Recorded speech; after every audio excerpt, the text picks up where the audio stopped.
What's going on, ladies and gentlemen? Welcome back to another solo leveling Arise video. It's your boy Payne. Thank you so much for joining me on this dreary Tuesday. Oh my god, it's non-stop rain. We have a pretty big thing coming up in 9 days. Pretty big, two things as a matter of fact coming up in 9 days. And I want to talk about it because I think this is going to be perhaps the biggest, maybe second biggest thing next to the free gun he's that we've got when that 100-day event arrives. So what I'm referring to is November 14th, by the way, 5 days before my birthday and 3 days before my son's.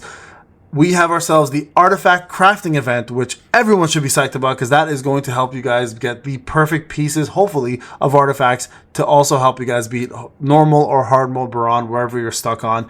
And that should push a lot of people's powers through the roof and then help you guys kind of get over some of these big hurdles you might be having in the game. Now, that I'll talk about real quick. What you should be crafting ideally, guys, for that event, we're most likely going to get 8 pieces again, should be your curse sets and your expert sets.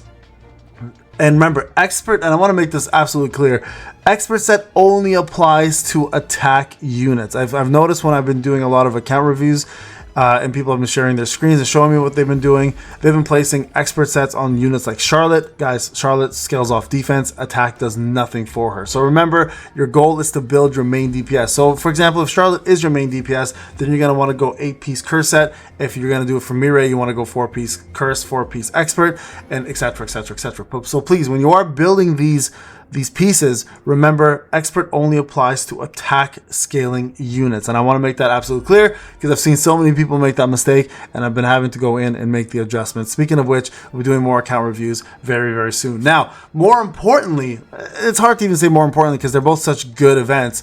You're going to also get the weapon and free dark and wind selector coming out on the 14th as well. So we got a double whammy.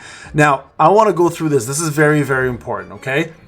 Who should you summon for with the wind selector and the dark selector? Okay, you got a choice. Now, I want to make this clear right now so there's no confusion. Isla is not part of that. So you cannot get Isla from the box, but you can get everyone else but her. So the question a lot of people have been asking me, hey, Payne, who should I take? Who should I select?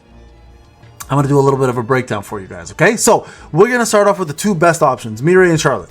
Two best options. These are the two best. If you need dark, you go Charlotte. If you need wind, you go Mireille. Now, where do you stop? Where do you go? Okay, so I'm going to try my best here to kind of make sense of all this for you, okay? So first off, if you have Mireille at A0 or if you don't have Mireille at all, do you summon for her? The answer is always yes, okay? And the reason why is you want to have the best DPS for every single element always available to you, because when that element comes out for Battlefield of Trials, the weekly where you get a ton of Essence Stones, or if it comes out for a raid, you want to be able to have them, right? So what's the sweet spot for Mireille to stop at? Quite honestly, for all free-to-play, it's going to be A3. If you have her A1 or A0, you should definitely push her to A1 and then work your way across. The goal at the end of the day is A5 though, as it does increase the damage skills by 80% when she is in her possessed state, which is her Bunkai or her AKA her ultimate skill, right? So very, very important, guys. Mireille should be technically your number one focus amongst everybody else. All right, number 2 focus should be Charlotte. Now, my Charlotte is A4 on my free-to-play account, so I'm absolutely going to choose her, and that's going to push her to A5, giving her more damage with the skills that matter for her. Now, Charlotte, of course, is a harder unit to play because she requires a specific play style, while Mireille is a little bit more simple, but also a lot easier to die. So keep that in mind as well. So these two should be your number one goals. Now for Charlotte, A3 is the sweet spot for her as well. Okay, you don't want to stop until you get to A3. A5 is a big bonus, obviously, but not a requirement, but still does help quite a bit because it does increase the ultimate damage by 8% whenever she casts it. So when the user uses their basic attack, it activates Dull Gratitude effect, and the Dull Gratitude effect increases the damage of Harper We Are One, and that's this skill. Sorry, Harper We Are One is the... Where is it? What the...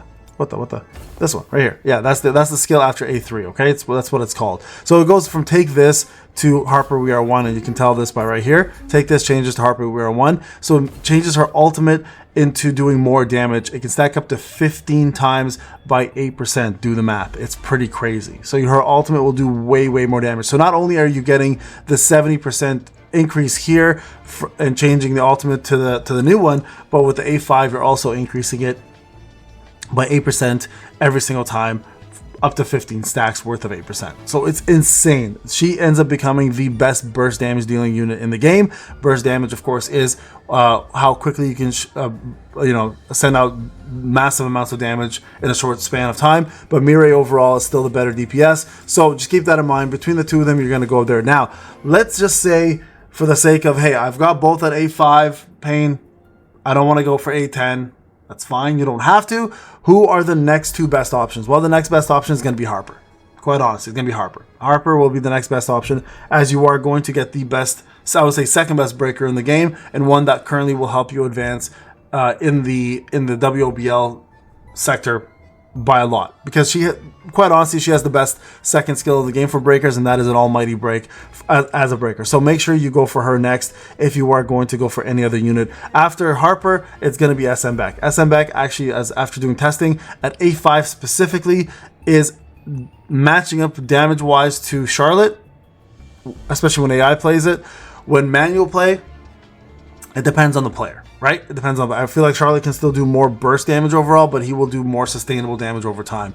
So he would be your next one to go to. All right. After SM Beck, I would say Hansi Mi, to get yourself the equivalent to the Meilins for water. She is the equivalent to Mirai. So if you plan to go for Mirai, you may want to consider Hansi Mi as a big deal. Now for Hansi Mi, in terms of where you want to stop with her, A3 is also a very good spot, but honestly, you don't even need to go that far. A1 is perfectly fine. So having an A1 Hansi Mi is good because it will provide the critical hit rate, the critical hit damage, and the power gauge increase for the units. The reason why A3 is kind of nice is you do get the immortality, so it will help you in places like guild battles and places where you're stuck and maybe Mirai's too much of a glass cannon for you. And then of course, if you go to A5, she does increase the user's attack by 10% and win damage by 20% whenever she does natural unity. So that is very expensive though. I wouldn't really push unless you are a whale or a dolphin, but that's the other choice I would go with.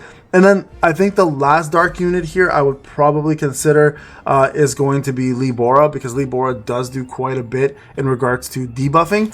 So she does have, of course, at A0, the target taking more damage with her charm. At A1, she does summon more foxes. So that's not that big of a deal. Increases the user's critical hit rate. Where you really want to look at is perhaps A3, where she does do 2 times of her charmed effect. Strength and charmed effect change can be used up to 2 times. So that will kind of help out. And that is exactly this one here. This will also drop dark elements, removing debuff zones, as well as enhancing dark damage while you're in that in the circle. Okay, so this would be the other unit I would highly consider, but you shouldn't really be going further than the 3 that I mentioned. That's going to be Mirai first, Charlotte second, Harper third. Those 3 should really be your main considerations. Honorable mentions: SM Beck and Hansi Mi, obviously, but from there, Lim, Libora, Wu, all those guys I would really not consider going for. Wu's a good option, don't get me wrong, but if you have Harper, you're not gonna really need him, because he's not gonna break anywhere near as well as she would, right? Unless you're running a full win team, then Hansi Mi, Wu, and Mirai makes sense, but you could also run a dark team as well too and do really well. And a lot of you guys did summon for Isla, so obviously Charlotte and Harper work really well with her. She's built for them. All right, guys, this is Payne. Thank you so much for watching. Let me know what you guys think, who you plan to summon for. I don't know currently what the weapon selector is, by the way. I don't know if it's a hunter weapon selector or Sun Jinu's weapon selector, so we're gonna have to get closer to the date to find that out, and we'll talk more about that when we get closer to that date. All right, folks, I'll see you guys in the next video. Take care.